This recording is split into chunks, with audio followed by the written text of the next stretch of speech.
Queens College as a freshman. I wanted to see change. I wanted to fight against the Vietnam War. I wanted to make sure that women were recognized and had rights. I think everyone wants that. You want to make it better for your community. That means you're making it better for your own, the children that follow. That's why it's important to make change happen. If you're Black in America, you've experienced racism. You know, I went to segregated schools in the South. That was automatically racism there. It wasn't because I wasn't smart enough or good enough. It was just because my skin was brown, that I couldn't go to the school that was teaching the best. You know, people talk about the protests after George Floyd, but I see those protests as giving us hope for the future.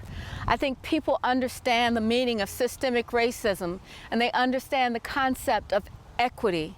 I hope that equity becomes one of our community values. My hope is that we incorporate equity in every step we take going forward. Every day when I serve as mayor of this great city, I think, how can we make it better? And it's a simple concept. If people can afford to live here, if they can have a job to work here, and soon that we can give them reliable ways to get from home to work, then that would have been my success as mayor. But it's success for the people and the city that we want to serve.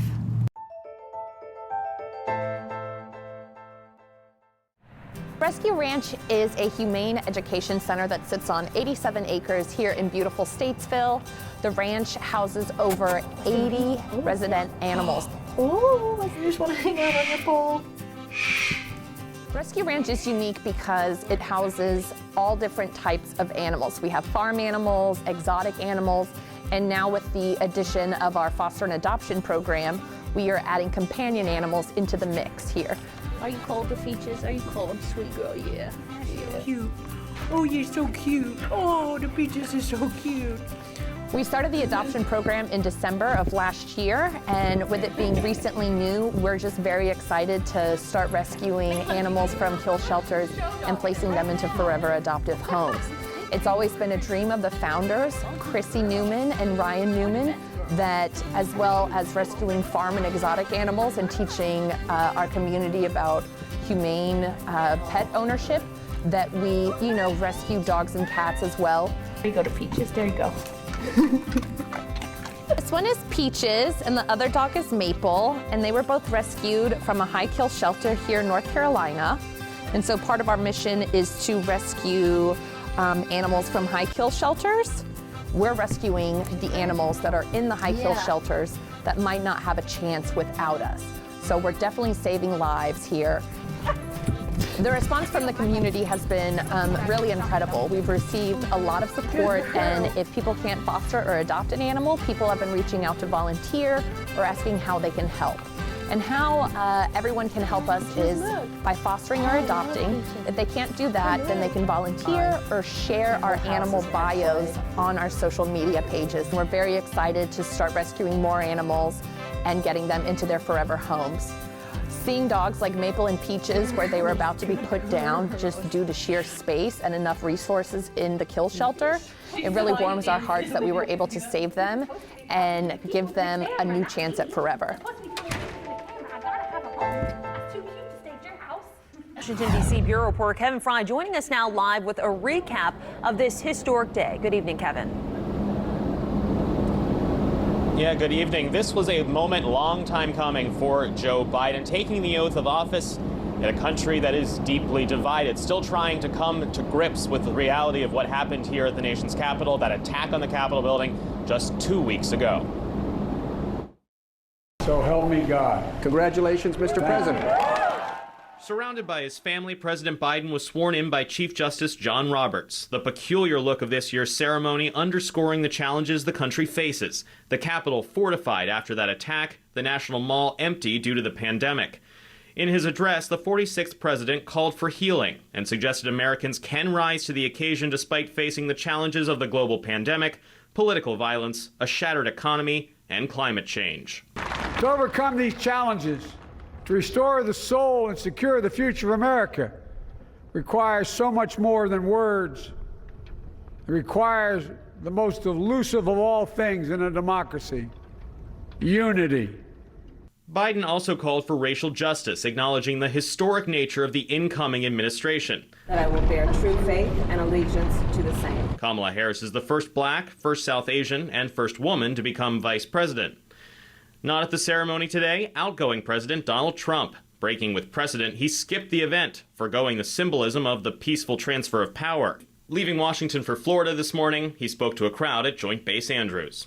I wish the new administration great luck and great success. Goodbye. We love you. We will be back in some form. Now, after the ceremony's midday, there have been a series of events. Among other things, we expect the president, yes, now no longer the president-elect, President Biden, will be signing a series of executive orders dealing with everything from climate change to reversing the Muslim ban. Earlier today, underscoring that theme of unity that Biden talked about so much during his speech today, he was joined by several former presidents, a bipartisan group, George Bush, Barack Obama, and Bill Clinton, all at Arlington National Cemetery, laying a wreath at the tomb of the unknown soldier. Obviously, as was already mentioned, one conspicuous person that was missing from that event would be Donald Trump, who flew out of town earlier today. Now, beyond that, there was a parade as well. The ceremonies of today continued, though obviously looking quite different, and that was true for the parade as well.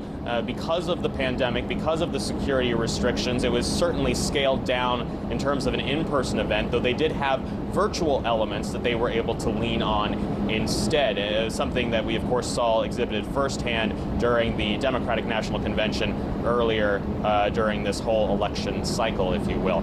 Now, the events are wrapping up. There will be more festivities this evening, but then they get to work. And Biden, of course, has a lot on his plate, as was mentioned in the piece, from the pandemic to the economic fallout. Expect them to get to work on some of that in the near future, but of course he's going to be dealing with a divided Congress. The Senate divided right down the middle, 50-50 split, Democrats with a slim majority in the House. So now it's a matter of can Biden build off of what he promised and talked about so much on the campaign trail, being able to navigate Congress, bring people together, form compromises to get stuff done. That is going to be the challenge that Biden, after today's ceremonies and pomps and circumstance, is now going to have to deal with.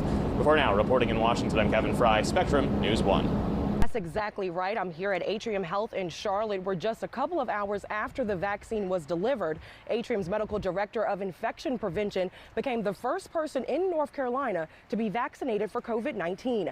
Atrium Health sent us this video earlier today showing the vaccine being rolled into the hospital.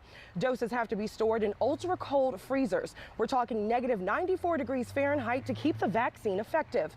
The vaccines are being distributed to healthcare facilities based on the number of ICU beds and number of healthcare workers, putting priority on larger hospitals as they try to get the vaccine out as quickly and as safely as possible.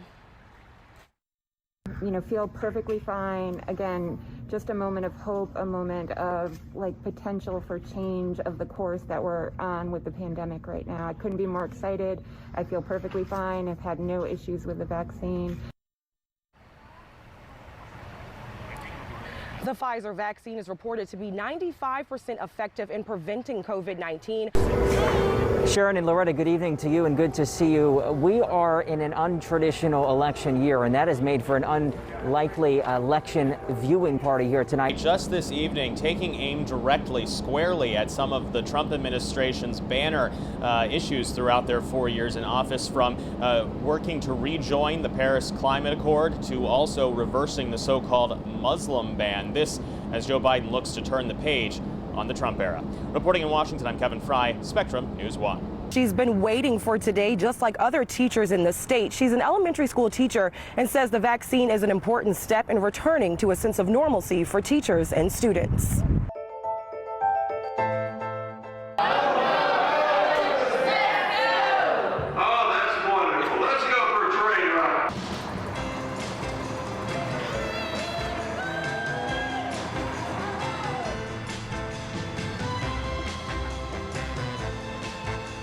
Excited to get into the Christmas spirit, to see the lights, ride the train, and show the boys the Christmas lights.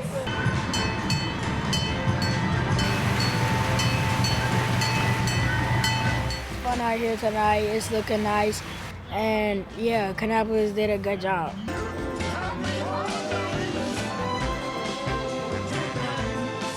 We know that anything could happen. We could even still be shut down. But right now, we are happy. We're trying to bring that joy to the our customers that come into the park and stay focused on the holiday spirit.